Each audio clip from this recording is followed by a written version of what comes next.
नमस्कार। आज हम बात कर रहे हैं बेन स्टोक्स के कुछ हालिया बयानों की, खासतौर पर जिन्होंने जसप्रीत बुमराह, शुभमन गिल और ऋषभ पंत के बारे में कहा है।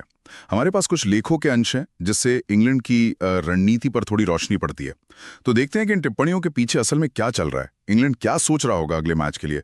चलिए शुरुआत करते हैं बुमराह वाले सवाल से। जब स्टोक्स से पूछा गया बुमराह की फिटनेस, उनकी उपलब्धता के बारे में, तो उन्होंने बड़े आराम से कहा यह भारत का मामला है और ये कि इंग्लैंड बस अपने खेल पर ध्यान दे रहा है। क्या ये बात इतनी सीधी है? देखिए, कहने को तो सीधा जवाब है, डिप्लोमेटिक, लेकिन ये एक तरह से टालने का तरीका भी है। स्टोक्स को पता है, वो अच्छी तरह जानते हैं कि बुमराह कितने खतरनाक हो सकते हैं। हमने देखा है ना, लीड्स में क्या हुआ था, वो अकेले ही इंग्लैंड को पीछे धकेल रहे थे, जबकि बाकी भारतीय गेंदबाज उतने असरदार नहीं थे उस दिन। तो उनका ये कहना कि ये भारत का मामला है, ये शायद अपनी ही टीम से कहने जैसा है कि भाई कौन खेल रहा है कौन नहीं, उस पर ध्यान मत दो, अपना जो प्लान है उस पर टिके रहो, फोकस बनाए रखने की कोशिश है, ये शायद दबाव हटाने की। हाँ, सही कहा। मतलब वो बुमराह के खतरे को अनदेखा नहीं कर रहे, बस पब्लिक में उसको हवा नहीं दे रहे। पर क्या इसका एक मतलब ये भी हो सकता है कि अगर बुमराह खेलते हैं तो उन पर थोड़ा एक्स्ट्रा प्रेशर हो कि देखो इंग्लैंड तो हमें गिन ही नहीं रहा था। बिल्कुल बिल्कुल हो सकता है, ये सब माइंड गेम्स का हिस्सा है, होता ही है क्रिकेट में। अच्छा, अब आते हैं शुभमन गिल और बाकी युवा खिलाड़ियों पर। स्टोक्स ने उनके जोश की, इनकी निडरता की तारीफ की, ये अच्छी बात है, लेकिन साथ में ये भी जोड़ दिया कि पिछला मैच तो वो इतिहास बन गया, अगला मैच एकदम नई शुरुआत है।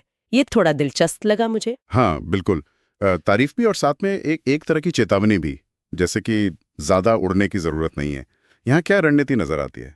ये तो मुझे सीधे सीधे युवा खिलाड़ियों पर, खासकर गिल जैसे जो अभी उभर रहे हैं, उन पर मनोवैज्ञानिक दबाव डालने की कोशिश लगती है।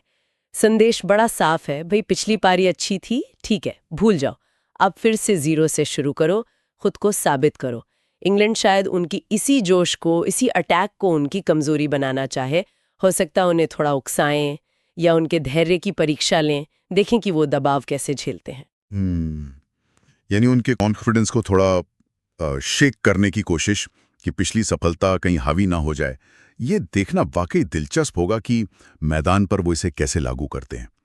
अच्छा, तो गिल की बात हो गई, लेकिन एक और खिलाड़ी हैं जिनकी स्टोक्स ने बहुत खुलकर तारीफ की, ऋषभ पंत। उन्होंने कहा मैं पंत का फैन हूं और यह भी कि वो अकेले मैच का रुख पलट सकते हैं। एक विरोधी कप्तान से ऐसी तारीफ, ये थोड़ा चौंकाता नहीं? तो मतलब जहां गिल और युवाओं पर दबाव बनाने की कोशिश है शायद, वहीं पंत के लिए सम्मान भी है और शायद ज्यादा सावधानी भी। अलग अलग खिलाड़ियों के लिए अलग अप्रोच। बिल्कुल सही, बिल्कुल। ये दिखाता है कि इंग्लैंड हर बड़े भारतीय खिलाड़ी के लिए एक सोची समझी रणनीति के साथ उतरना चाहता है। वो जानते हैं कि कौन सा खिलाड़ी क्या कर सकता है और उसके लिए उन्हें क्या करने की जरूरत है। पंत को शायद वो ज्यादा सम्मान इसलिए दे रहे हैं क्योंकि उनका खेल ही ऐसा है, अप्रत्याशित, विस्फोटक। उस पर शायद दबाव बनाने की कोशिश करें तो वो उल्टा भी पड़ सकता है, वो और खुलकर खेल जाए।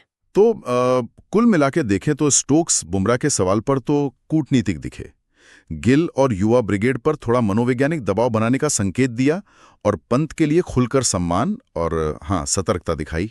इंग्लैंड की सोच की एक झलक तो मिली रही है इन बयानों से। और बिल्कुल, ये बयान उनकी प्लानिंग का हिस्सा लगते हैं, रणनीति का हिस्सा। वो जानते हैं कि भारत की असली ताकत कहाँ है और शायद वो इन बयानों से एक माहौल भी बनाने की कोशिश कर रहे हों।